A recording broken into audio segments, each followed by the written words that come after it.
अभिषेक शर्मा को लेके आई है बहुत बड़ी अपडेट, उस पर बात करते हैं। लेकिन पाकिस्तान कह रही है हमने यूएसए को हरा दिया तो अब हम इंडिया को तो हरा ही देंगे 15 तारीख को।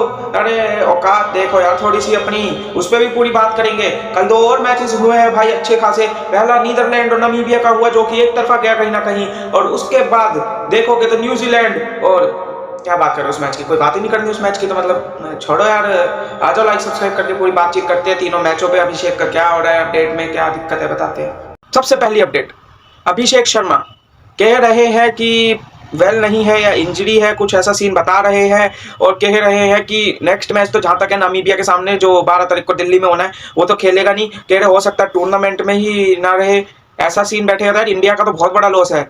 हालांकि डायरेक्ट फिर संजू सैमसन की एंट्री होगी टीम में, अंदर ओपनिंग करेगा वो बंदा ईशान किशन के साथ। लेकिन बिग ब्लो रहेगा ये इंडिया के लिए, क्योंकि आप कंपेयर कर नहीं सकते संजू और अभिषेक शर्मा को। अभिषेक की वो स्ट्राइक रेट, वो बॉल हिटिंग एबिलिटी बहुत आगे है। मैं कह रहा हूँ इस इंडियन टीम में अगर कोई मैच कर सकता है इस बंदे को तो सिर्फ हार्दिक पांड्या थोड़ा बहुत उस लेवल पे मैच कर सकता है।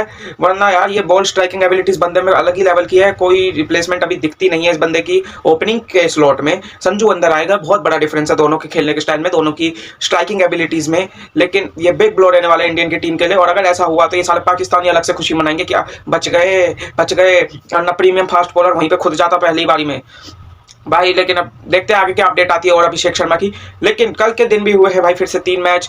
और पहला मैच था नीदरलैंड और नामीबिया के बीच में, जो कि यार नीदरलैंड एक तरफे तरीके से जीत जाती है। बाज डे लीडे की ऑलराउंड परफॉर्मेंस के दम पे पहले इनिंग्स में बंदा 2 विकेटें लेके जाता बॉल के साथ, उसके बाद 72 नॉट आउट करके जाता 48 बॉलों पे सिर्फ। तो बहुत अच्छी ऑलराउंड परफॉर्मेंस दी उस बंदे ने। प्लेयर ऑफ द मैच भी वही रहा है अपनी टीम के लिए। और लास्ट में एक तरफा मैच रहा, 7 विकेटों से नीदरलैंड ने जीत अपने नाम कर ली। उधर से नामीबिया के बैटर्स इतना कुछ कर नहीं पाए थे, ज्यादा इरेस्मस हो गया या कोई भी हो गया, वो इतना कुछ कर नहीं पाए। और वहां पे विकेट ही 3 गिरी वहां पे, और 72 रन तो अकेले लीडे बना गया ना, तो वो पूरा मैटर बिगाड़ गया इनका।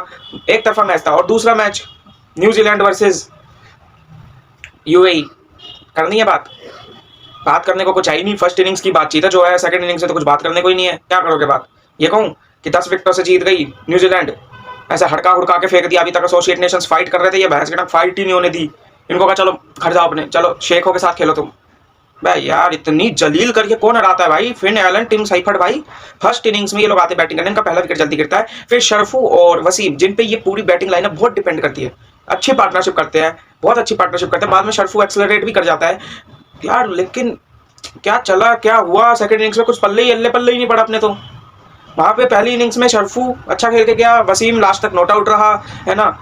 देखोगे तो वसीम 6 हिटर्स की लिस्ट में भी सेकंड नंबर पे है ओवरऑल रोहित शर्मा के बाद। और सेकंड इनिंग्स की तो कुछ बातचीत ही नहीं है, ना विकेट गिरा ना कुछ हुआ। ये आए आंधी तूफान की तरह भाई साहब, 28 बॉल रहे थे, चेस करके चले गए। 4.4 ओवर बचे थे, ऐसा दिखाया कि ये स्कोर तो कुछ है ही नहीं इनके लिए भाई साहब। यार मतलब कुछ आई नहीं बात करने को, क्या बात करूं, कुछ बात करने को नहीं है। अगले मैच पे ही चलते। तीसरा मैच पाकिस्तान वर्सेस यूएसए, भाई बहुत बड़ा क्लैश था। 2 लगभग कह लो इक्वल टीम्स आपस में भिड़ रही थी, जिनमें इक्वल पोटेंशियल्स है इस टाइम पे। यूएसए के पास इतना एक्सपीरियंस या इतना इस लेवल पे खेलने का है नहीं एक्सपीरियंस, इसलिए इक्वल बोल रहा हूं, वरना तो यूएसए आगे निकल जाती। देखोगे यार तो पहली इनिंग्स में उनका वो साहब ज्यादा फरहान, जिसकी डॉक्यूमेंट्री बनी है बुमराह को छक्का मारने के लिए, हाँ, तो वो डॉक्यूमेंट्री वाले बंदे ने करी एक अच्छी बारी खेली, 73 रन की, सिर्फ 41 बॉलों पे आई है जहां तक मुझे पता है। 178 का स्ट्राइक रेट था उस बंदे का। बाबर आजम भाई शुरू में 18 बॉल 15 पे ही था, वो पिछले मैच वाली बातें रिपीट हो रही थी। मुझे लगा इस बार फिर पाकिस्तान को ऐसी तैसी खरीदेगा ये, मतलब इस बार यूएसए के लिए खेल रहा है।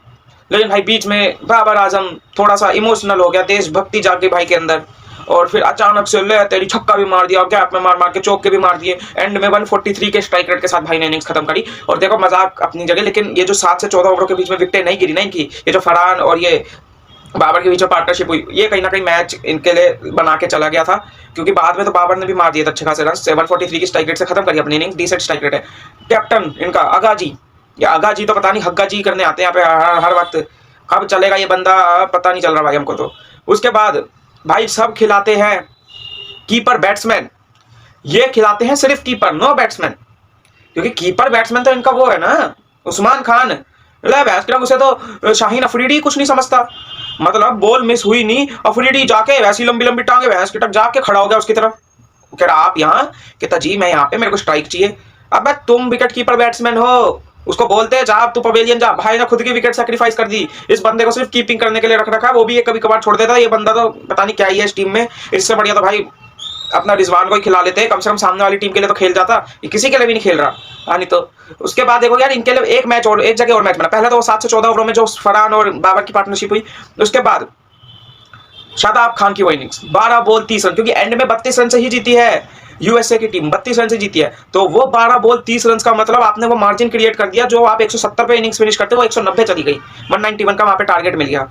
और ये कितना क्रूशल है उससे समझो ना, क्योंकि इसके आउट होते ही आखिरी के 2 ओवरों में पाकिस्तानी वाली हरकतें कर देती है। आखिरी के 2 ओवर सिर्फ 17 रन और 5 विकेटें वही खो देते हैं। ले तेरी ऐसी की तैसी विकेटें दान कर रहे हैं जैसे कि वहां पे, वरना ये स्कोर 200 पार जा सकता था।